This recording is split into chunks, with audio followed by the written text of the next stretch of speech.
అలా ఉన్నటువంటి పరమశివుడు త్రిశూలము ఢమరుకముతో ధరించి ఉన్నటువంటి స్వామి పక్కనే ఉంది తల్లి పార్వతి అమ్మ కూడా ఎర్రటి చీర ఆకుపచ్చని కడుగులు ధరించి చీరలు కొన్ని కొప్పు కట్టుకొని పువ్వులు పెట్టుకొని బంగారు కిరీటము మంచి రత్నాలు పొదిగినటువంటి కిరీటము దగదగా మెరిసిపోతున్నటువంటి ఆ కిరీటము విశాలమైన నుదురు కనుబొమ్మల మధ్యలో ఎర్రటి కుంకుమను బొట్టు కళ్ళకు కాటుక ముక్కుకు ముక్కెర ముక్కెరకున్నటువంటి వజ్రం కలుపుకుమని గణపతి శచీదేవిని నమస్కారం చేసుకోవాలి. ఏ సౌభాగ్యవతి శచీదేవిని నమస్కరిస్తుందో ఆమెకి అఖండ సౌభాగ్యాన్ని ఇచ్చే తల్లి శచీదేవి. ఆ తర్వాత అందరూ కూడా రామచంద్రుల గురుమూర్తులు వశిష్ఠుల వారు అరుంధతి అమ్మవారిని నమస్కారం చేసుకోవాలి. భార్యాభర్తల మధ్యలో ఉన్న సమస్త భేదాలను తొలగించి పార్వతీ పరమేశ్వరుడు ఉండేటువంటి నివాస స్థానం కైలాసం. ఆ కైలాసానికి ద్వారపాలకులు దిండి ముండి వారిరువురిని నమస్కరించి ముందుకు వెళ్తే ఆ కైలాస పర్వతం మధ్యలో రత్నఖచిత సింహాసనం, ఆ సింహాసనంపై కూర్చుని ఉన్నారు పరమశివుడు. తెల్లటి దేహకాంతి కలిగినటువంటి వాడే ఆ స్వామి రెండు పాదాల్లో కుడి పాదము పాదపీఠంపై ఉంచి ఎడమ కాలును మడిచి కుడి తొడప సమానంగా ఉంచి కాళ్ళకు బంగారు కడియాలు ధరించి ఆ స్వామి వారు కట్టుకున్నాడు ఏనుగు తోలు బట్టగా కట్టుకున్నాడు. ఆ పులి చర్మాన్ని ఆసనంగా వేసుకున్నాడు. నడుముకు గంటలు, కడుపుకు, ఛాతీకి.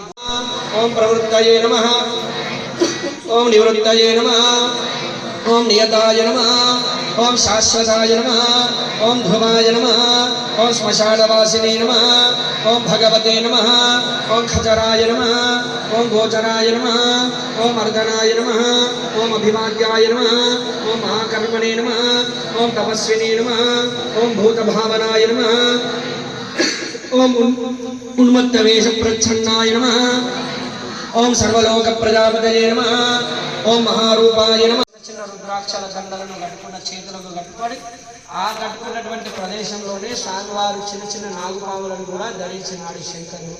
దేహమంతా తెల్లగా ఉంది, కంఠం మాత్రం నీలివర్ణంతో మెరిసిపోతుండగా ఆ మెడలో ధరించినాడు స్వామివారు రుద్రాక్షమాలను. నల్లటి నాగుపాము పడిగ పెట్టుకున్న నాగుపామును మెడ చుట్టూ చుట్టుకొని ఆభరణంగా ఉండగా తెల్లటి పుర్రెల మాలను మెడలో వేసుకుని ఉండగా 4 చేతులు స్వామికి, ఆ 4 చేతుల్లో త్రిశూలము, ఢమరకము, అభయాస్తము, వరదాస్తము.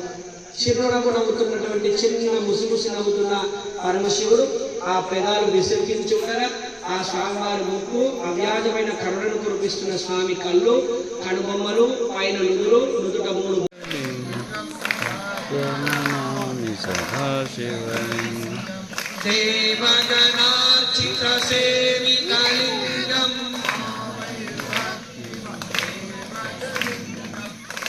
करकोटि प्रभाकरलिंगं तत्प्रणमामि सदा शिवलिंगम् अष्टदलो परिवेष्टितलिंगं सर्वसमुद्भवकारणं. ఉద్ధారం కాగలిగే మనకి ఇలాంటి కార్యక్రమం చేస్తున్నారు. మరి మన ఆశ్రమంలో కూడా కేదారేశ్వర ఆశ్రమంలో కూడా శివపురాణం అరుణాచలం నుంచి మంచి ఒక విద్వాంసుడు, మంచి గాయకుడు, ఆయన ఇంటర్నేషనల్ లెవెల్ ఉంటాడు కాబట్టి మనకు తెలుగులో ఆయన ఇచ్చే శివపురాణం మీరందరూ కూడా అంటే పూజలు చేస్తుండాలి, జ్ఞానం కూడా అందుకున్నారు. కాబట్టి ఈ పూజలతో పాటు జ్ఞానం కూడా అందుకున్నాలని మీ అందరిని ఆశిస్తూ 5 రోజుల కార్యక్రమంకు ఈశ్వరుడు ఇచ్చిన అవకాశం, సమయం తీసుకొని మనం అందరం కూడా భగవత్ చింతనలో సమయం గడుపుదామని ఆశిస్తూ ఈరోజు మంచి పార్థిక లింగానికి అభిషేకం చేసిన మీ అందరికీ భగవంతుడి కృప ఎప్పటికీ వెళ్ళకాలంగా ఉండి మనకు ప్రతి గ్రామానికి కోటి కుంకుమార్చన చేసిన అయ్యగారికి, ఇక్కడ సహకరించిన అయ్యగారికి, ఈ కార్యక్రమం సంకల్పం చేసిన మీ అందరికీ భగవంతుడి యొక్క ఆశీస్సులు ఉండాలని ఆశిస్తున్నాను.